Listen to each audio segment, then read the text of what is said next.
فاسجد له وسبحه ليلا طويلا إن هؤلاء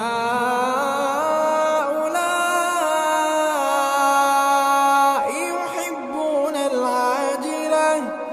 ويذرون وراءهم يوما ثقيلا نحن خلقناهم وشددنا أسرهم وإذا شئنا بدلنا